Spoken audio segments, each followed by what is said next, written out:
Alors, moi, je vais vous présenter, je ne vais pas vous présenter des projets, d'accord? Je vais plutôt vous présenter un, un dimensionnement. D'habitude, nous, on fait plutôt des dimensionnements déterministes. Et alors, il marche, ouais. Bon. On fait plutôt des dimensionnements déterministes. Et là, l'idée, c'est plutôt de vous présenter euh, un dimensionnement probabiliste, d'accord, qui peut s'appliquer en fait à tout type d'ouvrage géotechnique. Là, j'ai choisi deux exemples qui sont les tunnels et les barrages. Donc, je vais commencer par vous préciser. Alors, le problème, c'est que ce sont des dimensionnements où il y a beaucoup de mathématiques, d'accord. Les outils existent déjà, ils sont déjà dans la littérature. C'est quand même pas très difficile, si vous voulez, pour quelqu'un qui est motivé d'assembler les briques pour pouvoir faire ce type de dimensionnement. Le souci, on va le voir, c'est quand même la qualité des données. D'accord? Parce que l'idée, c'est, quand on parle de dimensionnement probabiliste, on parle aussi de fiabilité. D'accord? Et quand on veut faire quelque chose de fiable, il faut avoir des données d'entrée fiables, il faut avoir un modèle de dimensionnement fiable, d'accord? Pour aboutir à quelque chose de fiable, d'accord? Et qui vous permet de mieux estimer, en fait, le risque que vous avez sur vos ouvrages. Pour changer, c'est la flèche. Ok, donc je vais introduire sans trop apporter d'équations, d'accord?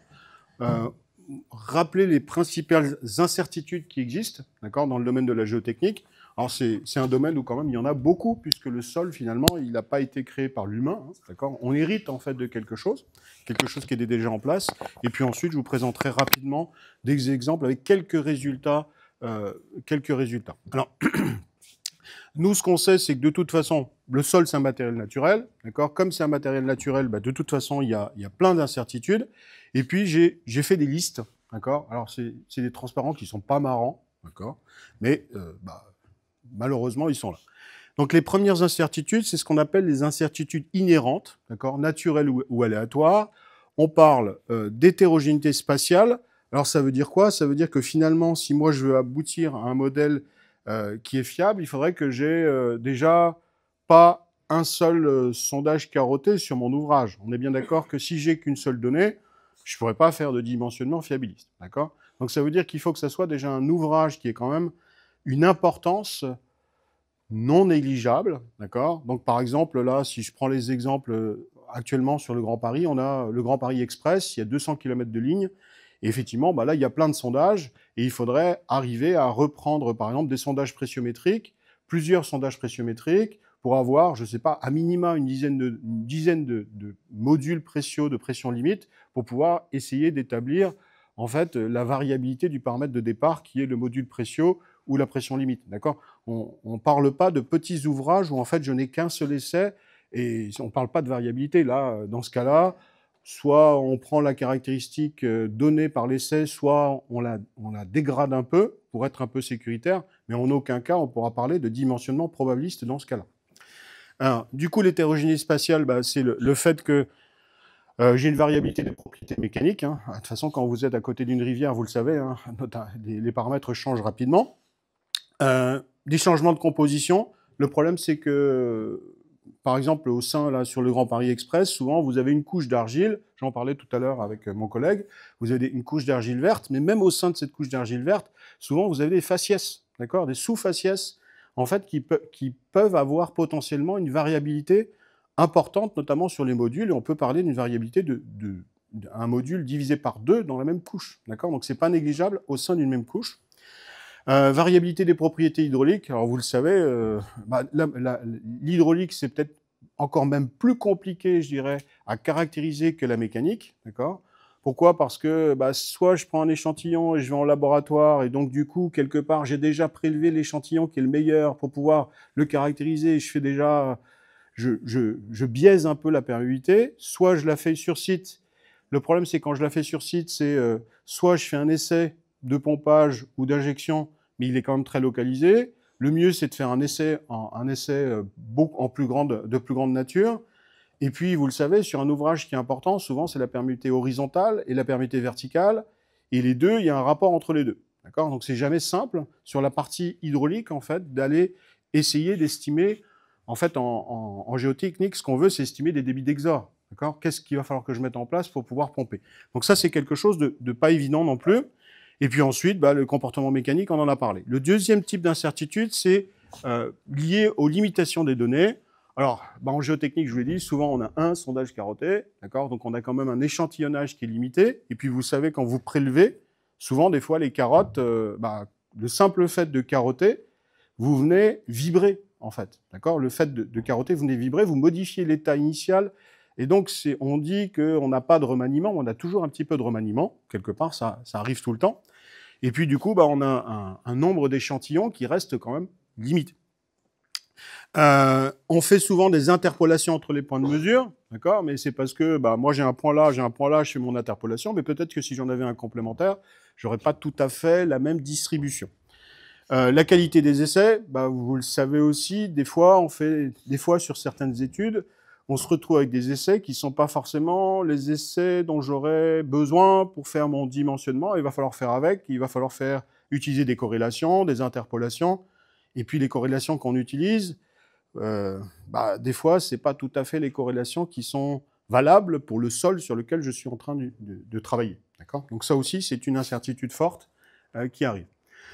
Deux autres types d'incertitudes, les environnementales. On a l'influence des variations climatiques. Alors en France, on parle beaucoup de l'évolution du climat. Ça change beaucoup le niveau de saturation de votre sol. Et vous savez qu'un sol non saturé, potentiellement, il peut avoir une succion. D'accord ? Donc ça aussi, ça peut changer en fait le comportement du sol. Le fait que ça soit anthropique, je peux avoir une variation de charge, je peux avoir des variations d'excavation, des infiltrations d'eau. Donc tout ça, c'est des choses qui arrivent en plus. Ensuite, je dirais que tout ça, c'est ce qu'on va mesurer sur site. Ensuite, j'ai ce qu'on appelle les incertitudes de modélisation. Vous savez, quand je fais... Alors moi, je suis plutôt un spécialiste de la modélisation 2D, 3D, mais je vais vous dire tout de suite, moi, ce que je fais, ce ne sont que des modèles. D'accord ? Et un modèle dépend beaucoup de ce qu'il y a dedans, d'accord ? Un paramètre important, c'est le modèle de comportement de sol, d'accord ? Si je prends de l'élasticité linéaire, alors moi j'ai tendance à dire que, par exemple, quand vous utilisez les éléments finis, pour le géotechnicien, c'est la Rolls, d'accord ? C'est vraiment le haut de gamme de ce qu'on peut faire. Mais si vous utilisez un modèle de comportement de type élastique linéaire pour le sol, c'est pas la peine d'utiliser la Rolls, d'accord ? Enfin, c'est vraiment comme si, finalement, vous avez une Rolls et vous avez un moteur de 2 chevaux, donc il ne peut pas faire grand-chose avec ça, d'accord ? Donc le modèle de comportement va beaucoup jouer. Et puis les paramètres d'entrée. Si vous prenez un modèle de comportement très compliqué, mais finalement vous faites des essais qui permettent de pas bien caractériser ces paramètres-là, quelle fiabilité vous pouvez avoir sur votre système ? Alors, ensuite, il reste, je crois, deux types d'incertitudes. Les incertitudes liées aux interactions sol-structure. La première, sur la répartition des charges, c'est jamais évident de prédire, en fait, comment les charges vont se redistribuer dans le sol. Vous savez, quand vous avez une paroi, par exemple, qui est raide, prenons l'exemple d'un pieu, d'accord ? Vous vous souvenez, en partie haute du pieu, vous allez avoir du frottement négatif, puisque le sol va tasser plus, et en bas, vous avez du frottement positif. Mais l'interaction entre les deux n'est jamais évidente à estimer. D'accord ? Souvent, on prend une loi de dégradation de l'interface, mais on l'estime un peu a priori. Donc ça peut jouer. Et puis, les effets à long terme. Alors, vous avez parlé tout à l'heure des sols. Tu parlais tout à l'heure des argiles, là, qui étaient chargées, les surpressions interstitielles se dissipaient au cours du temps. Là, c'est jamais évident non plus, quand on met des drains. Souvent, on mesure la consolidation verticale, alors qu'en fait, c'est plutôt la consolidation radiale qui serait intéressante. Donc, on a toujours des incertitudes fortes là-dessus. Alors, sur les risques naturels, je dirais que l'incertitude sur les risques naturels, on peut parler notamment, si je prends un exemple tout bête, c'est les séismes. D'accord ? On a des séismes, on peut mesurer un séisme, mais de toute façon, ce séisme qu'on a mesuré, il repassera jamais. D'accord ? Donc, forcément, c'est un signal qui est variable. Donc, ça veut dire que, si je résume en géotechnique, on a l'incertitude sur les paramètres, finalement sur la caractérisation, sur les chargements, d'accord ? Parce que le chargement, il est ce qu'il est, et moi je vais en prendre un, je vais souvent le majorer, mais où est-ce que j'en suis par rapport à la réalité ? Alors, l'idée du coup, c'est d'essayer de réduire en fait ces incertitudes. Alors, on peut ou on devrait essayer d'améliorer chacun de ces paramètres-là, d'accord ? Donc le premier paramètre, c'est améliorer l'étude de site. Alors le problème, c'est que je dirais que c'est presque le professeur des universités qui est en train de vous parler. Il faut, d'accord ? Mais après, la réalité du projet, c'est l'argent qui va gérer et qui va dire oui, on peut en faire plus, ou non, dans ce cas-là, il va falloir faire avec ce qu'on a.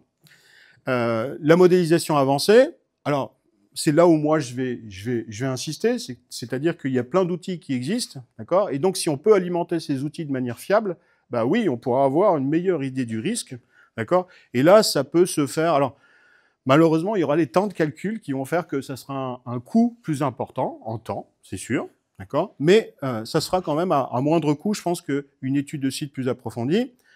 On peut aussi jouer sur les facteurs de sécurité. Ça, c'est ce que l'ingénieur fait couramment. Les Eurocode 7, bêtement, hein, c'est ça. Hein. Vous mettez des facteurs de sécurité soit sur les paramètres d'entrée, soit sur le facteur de sécurité. Et puis, vous essayez de rester dans une marge de sécurité suffisante. Et puis, la dernière, bah, c'est celle que je vais vous présenter sans aller trop dans le détail. C'est les approches probabilistes. D'accord ? Qu'est-ce qu'il faudrait comme paramètre d'entrée pour que je puisse améliorer, en fait, ma prédiction ? Alors, du coup, moi, ce que je veux, c'est ça. C'est pourquoi je dois faire un dimensionnement probabiliste.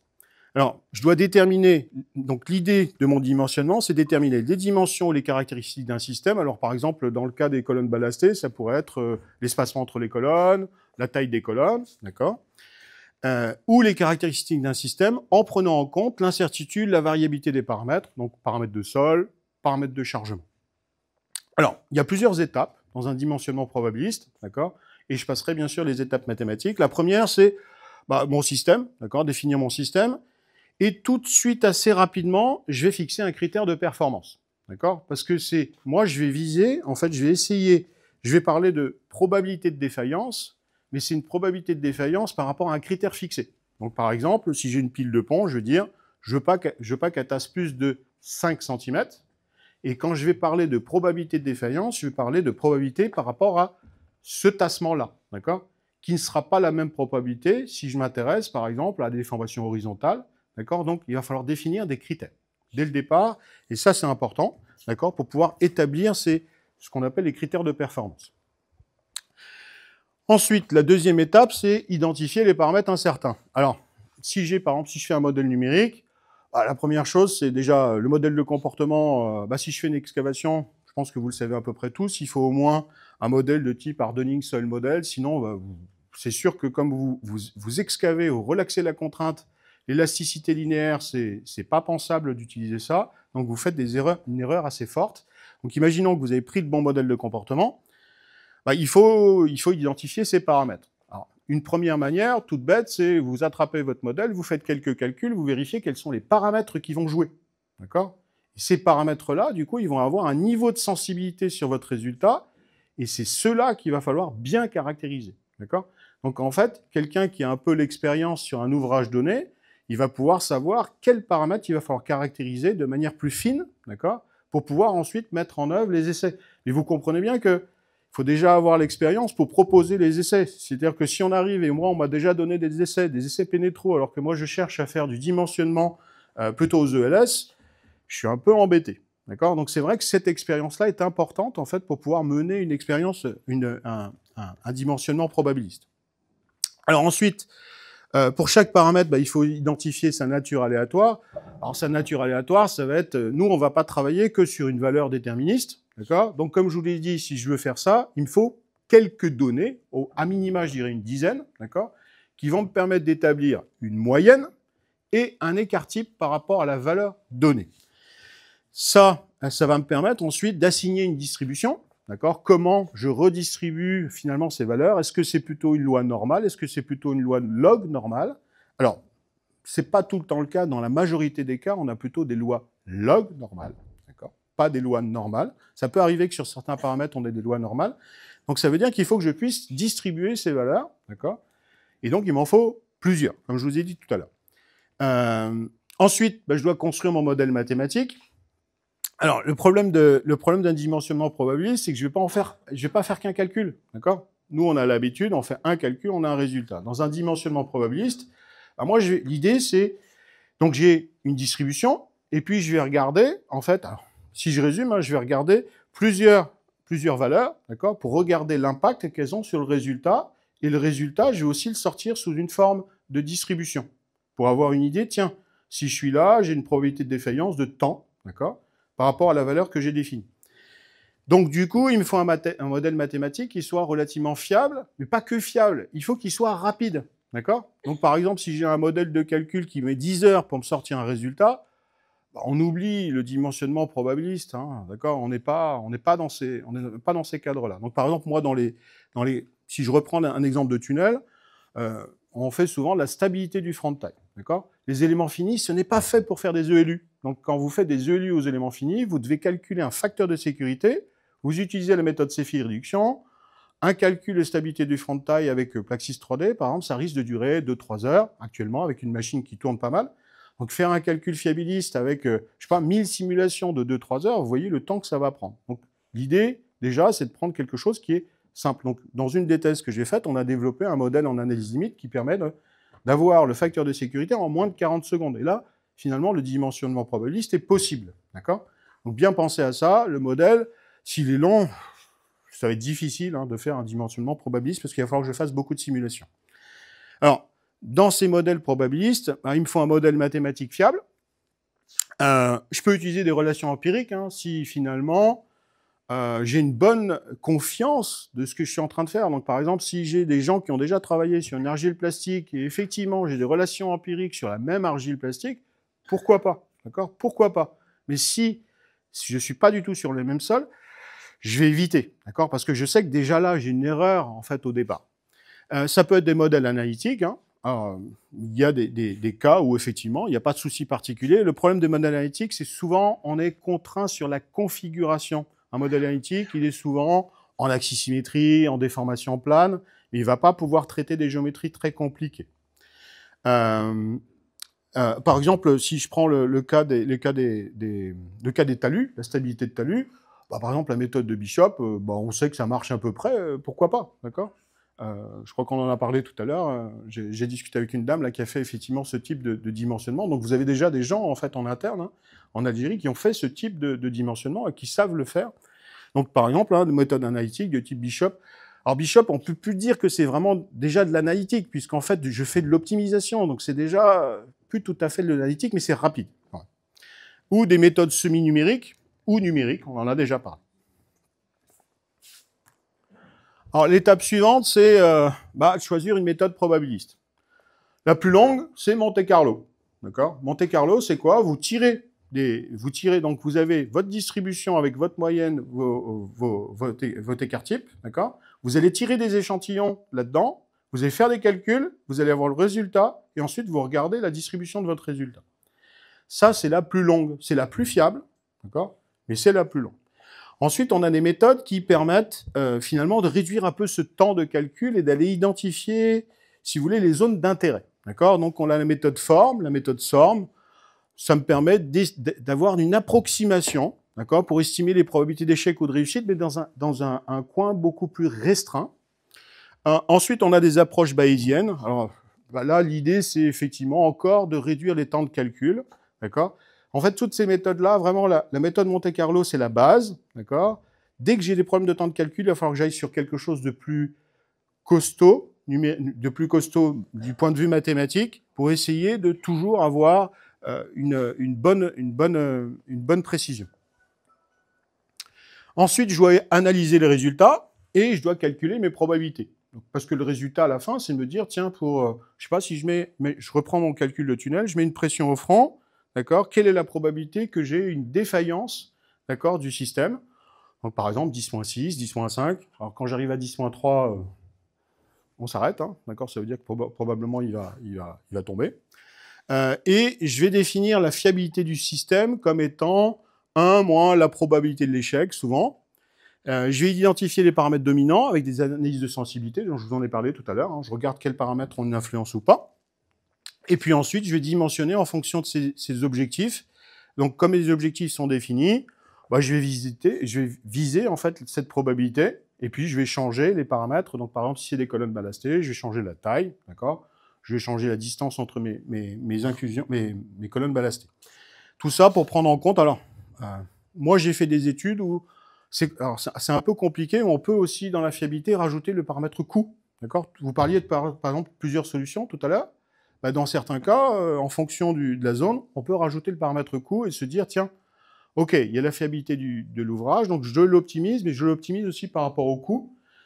Ça fait des études encore plus compliquées. D'accord? Mais les outils mathématiques sont à notre disposition. D'accord? Si on veut s'y intéresser, ça existe, on peut le faire. D'accord? Il y a déjà pas mal de gens qui ont publié là-dessus. Alors, je vais essayer de faire une illustration là sur la partie ouvrage souterrain. Alors, en ouvrage souterrain, on a deux enjeux majeurs. La première chose, alors, deux enjeux majeurs, deux dimensionnements nécessaires, ce sont les états limites ultimes. Les états limites ultimes, c'est quoi? C'est la stabilité essentiellement du front taille. D'accord? Donc, je vérifie d'abord que je suis stable.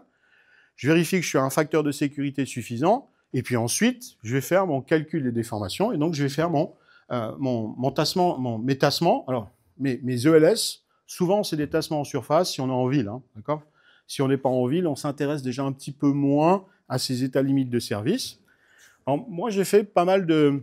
Alors, si je résume, finalement, soit j'ai la méthode du haut, c'est la méthode déterministe. Donc, j'ai des entrées déterministes, d'accord, qui sont basées sur mes essais. J'utilise mon modèle, peu importe le modèle, soit c'est un modèle EZU qui va me calculer un facteur de sécurité, soit c'est un modèle qui me donne les tassements. Pour les tassements, c'est essentiellement des calculs éléments finis.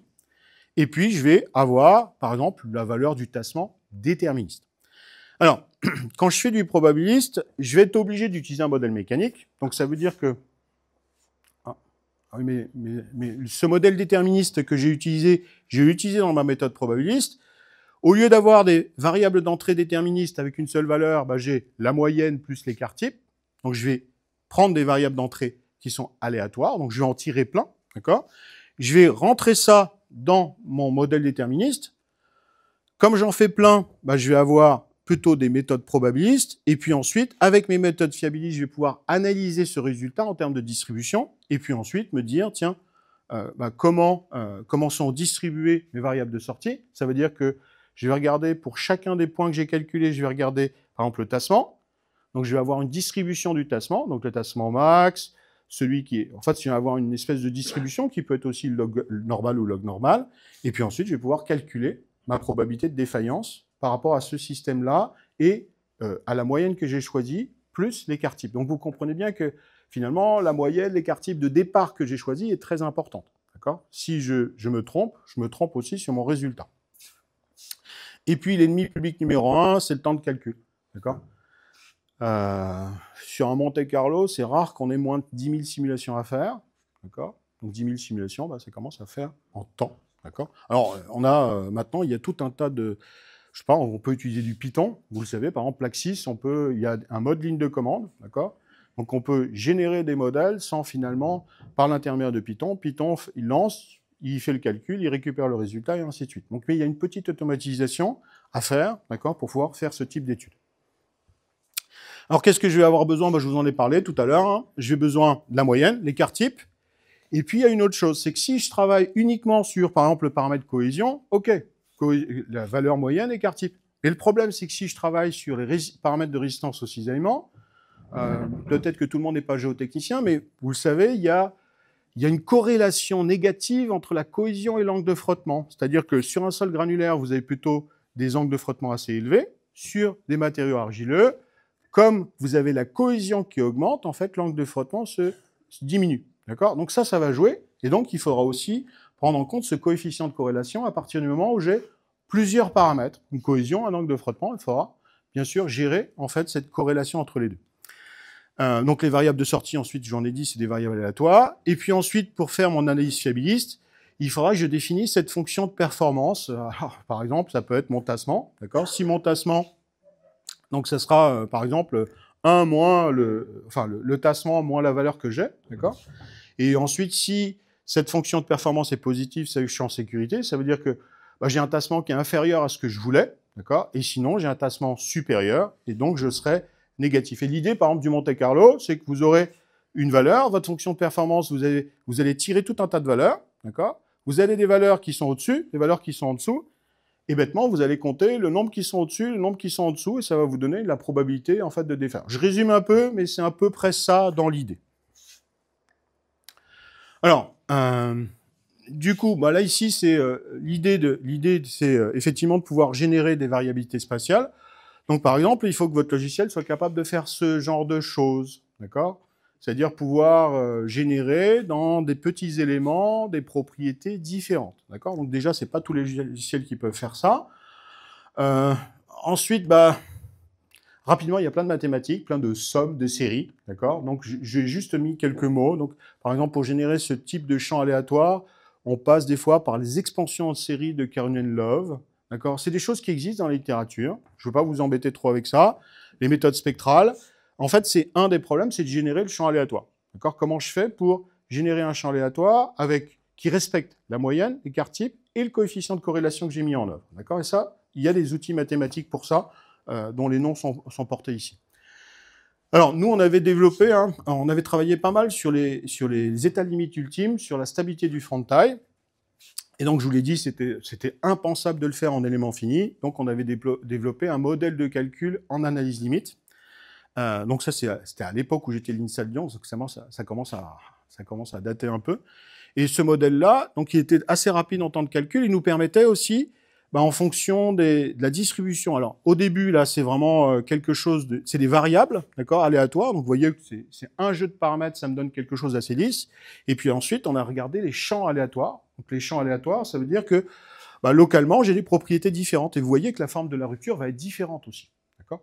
Donc ça, c'est ça qui va induire, en fait, une meilleure fiabilité, parce que vous pouvez prendre en compte des distributions de paramètres différentes de l'homogénéité. Alors, un des résultats types, c'est ce qu'on appelle le PDF. Alors, qu'est-ce que c'est que ce truc-là? Je ne vais pas trop vous embêter avec ça. Le PDF, c'est la densité de probabilité pour chaque valeur possible d'une valeur aléatoire. Alors, ce n'est pas tout à fait une probabilité. Si je veux calculer la probabilité, il va falloir que je fasse l'intégrale entre moins l'infini et la valeur que je cherche, en fait, de ce truc-là. Et c'est ça qui va me donner la probabilité. Donc, par exemple, ici, alors qu'est-ce que j'ai porté? J'ai porté le sigma C, c'est la pression au front de taille que j'applique. Donc, j'ai regardé pour chaque sigma C, et en fonction dans mon écart type, d'accord, j'ai regardé des écarts types entre 0 et 15%. Ce qu'on voit, c'est que pour des écarts types faibles, vous avez vu, ce PDF, en fait, il change de forme. Alors, nous, ce qu'on aime, c'est quand c'est quelque chose d'assez fin, d'accord, et pas très étendu. Parce que si c'est très étendu, vous allez avoir une probabilité de défaillance qui va être rapidement très importante. D'accord ? Donc ça veut dire que ça dépend beaucoup aussi des paramètres d'entrée. Si vos paramètres d'entrée sont très éparpillés, en fait, de toute façon, vous aurez un résultat très éparpillé en réponse. D'accord ? Donc ça aussi, c'est un souci. Alors, pour les barrages, on a eu la chance, en fait, de travailler avec l'INRAE, et il nous avait donné un barrage. Alors, je ne vais pas tout détailler. Si vous êtes intéressé, moi, j'ai au moins 3-4 thèses, en fait, sur le domaine. On a eu vraiment la chance de travailler avec INRAE. Ils avaient un barrage, en fait, quand ils l'ont monté, ils ont mesuré les densités, en fait, du matériau qu'ils ont mis en œuvre, et ils ont géolocalisé ces densités. Et donc, ça veut dire qu'on avait une idée de la densité, d'accord, localisée en X, Y, Z sur le barrage. Donc ça, c'est top. Mais bien sûr, on n'avait pas la cohésion, l'angle de frottement. Donc, il a fallu ensuite qu'on fasse des corrélations pour déterminer les autres paramètres, d'accord? Donc, on est quand même loin du savoir total de tout ça. Alors, ce barrage, le voici. Donc, il était dans l'ouest de la France. Il date de 98, à peu près 24 mètres de haut, un niveau d'eau de 20 mètres, des pentes. Il y avait un petit peu de séisme. Alors, qu'est-ce qu'on a fait, nous, dans le cadre de cette thèse? On a travaillé sur deux modèles de calcul. Un, c'était l'équilibre limite. Alors, nous, on a développé le nôtre pour pouvoir prendre en compte la géométrie, tout ça, parce que c'était plus simple pour nous. Et puis ensuite, on a développé, alors ça, c'est un modèle avec FLAC 2D, c'est un modèle donc en différence finie, peu importe, on aurait pu le faire en éléments finis. Et l'idée, c'est que je vais juste vous présenter un résultat, d'accord, histoire de comparer. Donc ça, c'est le PDF. Le FOS, c'est le facteur de sécurité. Et l'idée, c'est, par exemple, avec la méthode d'équilibre limite, d'accord, vous voyez que le facteur de sécurité, le centre là de la courbe, il est un petit peu inférieur à celui avec les éléments finis, d'accord, les différences finies, excusez-moi, les finite difference, le FDM. Alors c'est quoi? Ça, c'est souvent lié au fait que quand vous utilisez une méthode d'équilibre limite, vous fixez un champ de contrainte et ce champ de contrainte n'évolue pas, d'accord? Alors que dans une méthode élément fini, vous le savez, durant la rupture, le champ de contrainte évolue, d'accord? Et puis, dans une méthode d'équilibre limite, vous fixez en fait vous fixez votre surface de rupture, pas dans une méthode d'élément fini, d'accord? Donc il y a une flexibilité un petit peu plus importante qui fait que le facteur de sécurité est un petit peu plus important, d'accord, en fait, on arrivait à un peu mieux justifier le facteur de sécurité, un facteur de sécurité plus important avec une méthode de type élément fini ou différence finie qu'avec une méthode d'équilibre limite. Alors, du coup, ça donne des probabilités de défaillance, les PF, qui sont un peu différentes, d'accord? Vous avez vu 7 à 2,8, mais il y avait quasiment un rapport 2, d'accord? C'est pas négligeable, déjà, sur les probabilités de défaillance. Et puis, sur les résultats, on a aussi un petit écart.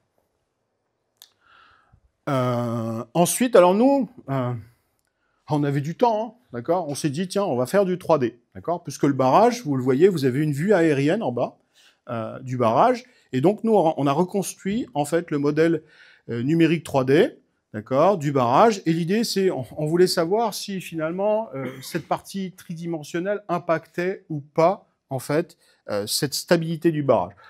A priori, vous le savez, quand on fait un calcul en section plane, d'accord, donc on considère que, quand on est en déformation plane, on considère que on a exactement... Ah, marche plus, si. Plan B. Plan B, c'est la batterie. Ok, je parle trop, c'est ça. On considère, en fait, en déformation plane, on considère que la coupe, en fait, elle est valable sur tout l'infini. Alors que là, on le voit bien, hein, le barrage, il a quand même pas une extension énorme, d'accord? Donc on voulait regarder, alors on l'avait fait en déterministe, mais on voulait regarder en probabiliste, qu'est-ce que ça donnait.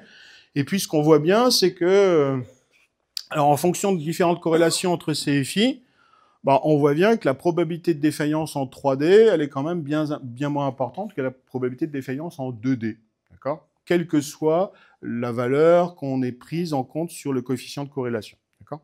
Alors ça, c'est un résultat. Alors là, sur le 3D, déjà en 2D, c'est long. En 3D, c'est encore plus long. Donc c'est vraiment, là, on reste dans le domaine de la recherche, d'accord? Mais l'avantage, c'est qu'on va pouvoir vraiment estimer tout un tas de variations en fonction des corrélations, savoir qu'est-ce qui est important, de qu'est-ce qui n'est pas important. Donc on a une bien meilleure connaissance en fait du système. Alors si je résume du coup, la prise en compte de la variabilité dans une étude géotechnique est essentielle pour garantir sa sécurité, sa durabilité, plan C, okay.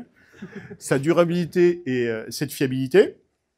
Le problème, c'est d'avoir des données de qualité au départ, d'accord, et d'en avoir plus que sur des projets de base, donc essentiellement sur des ouvrages de catégorie importante, ça peut le faire.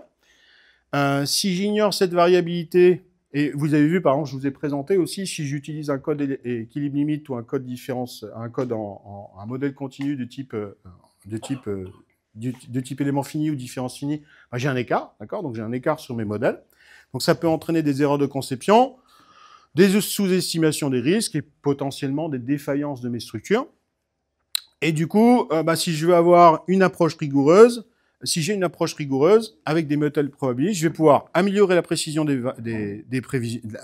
prévisions, mieux gérer mes incertitudes et réduire mes risques, d'accord? Mais tout ça, ça passe par, finalement, ça passe par une amélioration, en fait, de chacune des étapes. Parce que vous vous souvenez, les étapes, c'est la caractérisation, la modélisation et tout ça. Il faut améliorer chacune de ces étapes un peu pour réduire le risque. Voilà. Je vous embête pas plus. Merci pour votre attention.